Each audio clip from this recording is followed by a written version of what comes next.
কিয়ামতের ভয়াবহতম দিনে আল্লাহর আরশের নিচে যে মানুষগুলো ছায়া পাবে, সেই মানুষগুলোর মধ্যে ওই তরুণ এবং ওই যুবকরা থাকবে, ওই তরুণী যুবতীরা সেখানে থাকবেন যাদের তারুণ্যকে তারা আল্লাহর ইবাদতে কাটিয়েছেন। শাবুন নাশআ ফি ইবাদাতিল্লাহ, যে তরুণ তার তারুণ্যকে আল্লাহর দাসত্বের মধ্যে অতিবাহিত করেছে, এই তরুণদের জন্য আল্লাহ তাআলা কিয়ামতের দুর্বিষহ পরিস্থিতিতে ভিআইপি প্যান্ডেলে স্থান দিবেন এবং কিয়ামতের কোনো ভয়াবহতা তাদেরকে স্পর্শ করবে না, যাদের তারুণ্যকে আল্লাহর ইবাদতে কাটিয়েছেন। আমি আবারও বলছি, একজন তরুণ হয়ে আপনার নামাজ এটা আল্লাহর কাছে যত প্রিয়, বার্ধক্য বয়সে আপনার শত শত নামাজ আল্লাহর কাছে এত প্রিয় না। একটি কথা আমি বারবার বিভিন্ন জায়গায় রিপিট করার চেষ্টা করি। ইসলামী বিশ্ববিদ্যালয় কুষ্টিয়ার প্রফেসর ছিলেন ডক্টর আব্দুল্লাহ জাহাঙ্গীর রহমতুল্লাহ আলাইহি। আপনারা অনেকে চিনেন স্যারকে। স্যার একটা কথা বলতেন, তার শেষ বয়সে এসে মৃত্যুর কিছুদিন আগে তিনি বলতেন যে আমার মতো দাড়ি পাকা বুড়ো আমি যদি রাতভর ইবাদত বন্দেগী করে কান্নাকাটি করি, দোয়া করি আল্লাহর কাছে, আমি আল্লাহ তত প্রিয় পাত্র হতে পারবো না। তোমরা তরুণরা যদি শুধু 5 ওয়াক্ত নামাজটা ঠিক মতো পড়ো, তোমরা যতটা আল্লাহর প্রিয় পাত্র হতে। সালাহাতুস সঙ্গে বুদিদিল খারাস আজ মুদে এক জামানা খাকে বাস।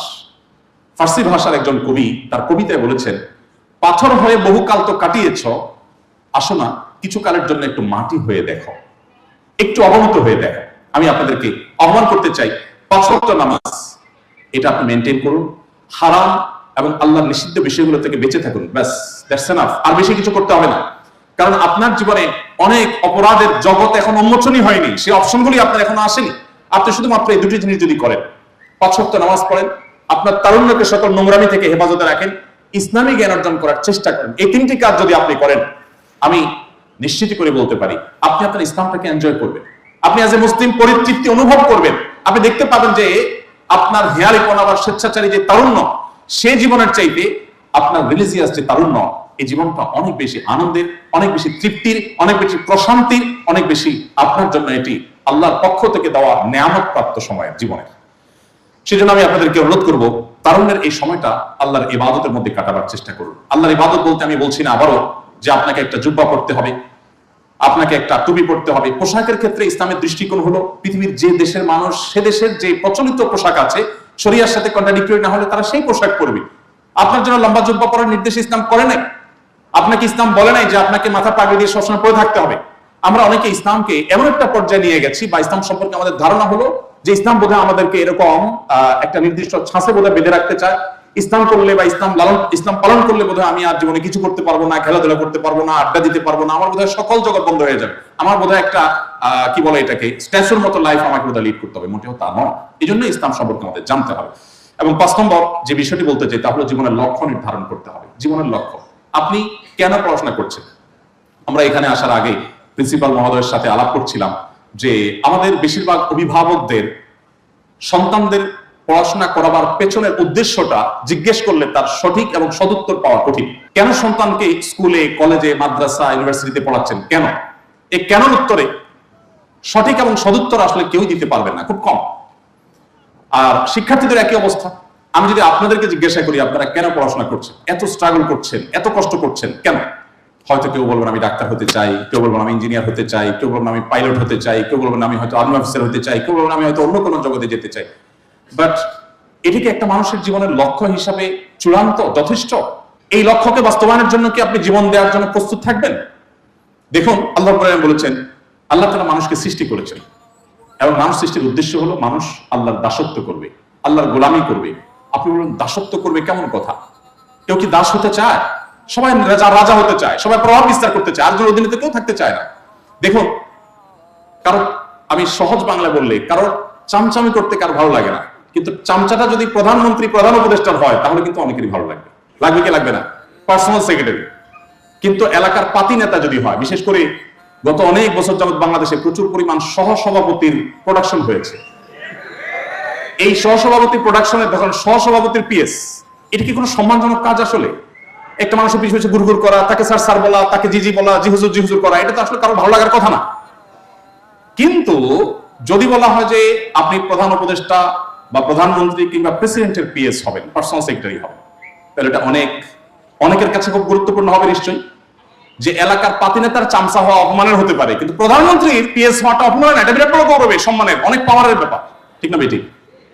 এইটা যদি হয় জাগতিক একটা বিষয়, উনিও মানুষ আমিও মানুষ, পার্থক্য এটা যে ওনার চেয়ারটা আমার চাইতে বড়, এইটুকুর কারণে যদি আমার কাছে এটা লালায়িত হতে পারে, তো সৃষ্টি হয়ে আল্লাহর শত কোটি অগণিত সৃষ্টির মধ্যে, হাজারো লাখো সৃষ্টির মধ্যে আমি একটি ক্ষুদ্র সৃষ্টি হয়ে আল্লাহর দাস হতে পারছি, এটা গৌরবের, এটা গৌরবের, এটা আনন্দের, এটা আমার জন্য গর্বের, এটা আমার জন্য অনেক বড় কাঙ্ক্ষিত বিষয়। এই জন্য ভাইরা, জীবনের লক্ষ্য নির্ধারণ করতে হবে। আমি আল্লাহর দাস হতে চাই। আল্লাহকে সন্তুষ্ট করবার জন্য আমি ডাক্তারি করব, আল্লাহকে সন্তুষ্ট করার জন্য আমি ইঞ্জিনিয়ারিং করব, আল্লাহকে সন্তুষ্ট করবার জন্য আমি মানব সেবা করব। তখন এখানে আমার দুটি লাভ হবে। প্রথমত, এর মাধ্যমে আমি আনন্দ পাবো, অভূতপূর্ব এক আনন্দ, এবং এখানে হারাবার কোনো টেনশন নেই। আপনারা অনেকে পড়ালেখা করেন, পরীক্ষা ভালো ফলাফল করতে হবে। কেন? অনেক স্টুডেন্ট আছে ফলাফল ভালো করতে হবে এই লক্ষ্য বা এই টার্গেট তার এই জন্য যে তার আসলে টার্গেট হলো পাশের বাসার আন্টিকে দেখায় দেয়, আছে না নাই? যে তাকে ভালো ফলাফল করতেই হবে। কেন?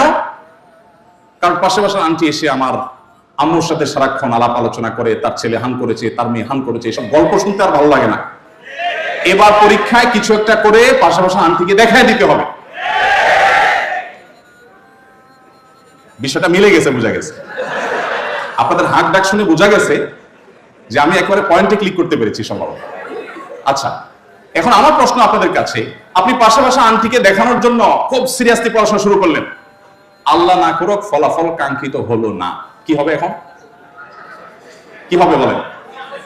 ডিপ্রেশন, দুশ্চিন্তা, মানসিকভাবে ভেঙে পড়া। ও স্যাড, কি হলো এটা? তাহলে মুখ দেখাবো কিভাবে? এখান থেকে আত্মহননের পথে অনেকে চলে যায়, অনেকে ডিপ্রেশনের পথে চলে যায়, অনেকে সামনে এগোতে পারে না। এবার আসুন আপনাকে আমি আরেকটি লক্ষ্য একটু দেখাই।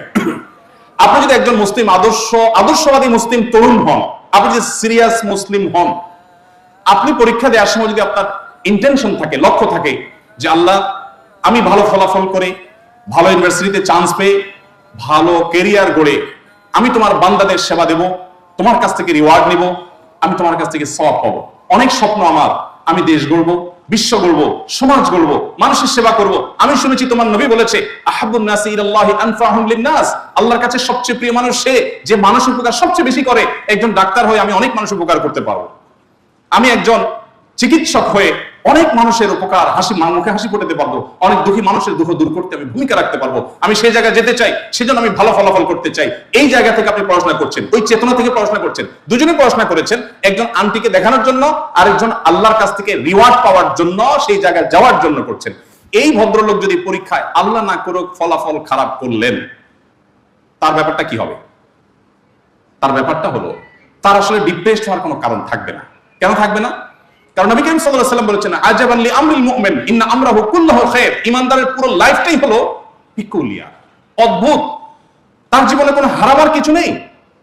ইমানদারের জীবনে কাঙ্ক্ষিত জায়গায় সে যদি পৌঁছতে পারে তো ভালো, ফাইন। আর যদি না পৌঁছতে পারে, সে আল্লাহকে বলবে, আল্লাহ আমি তো নিয়ত করেছি।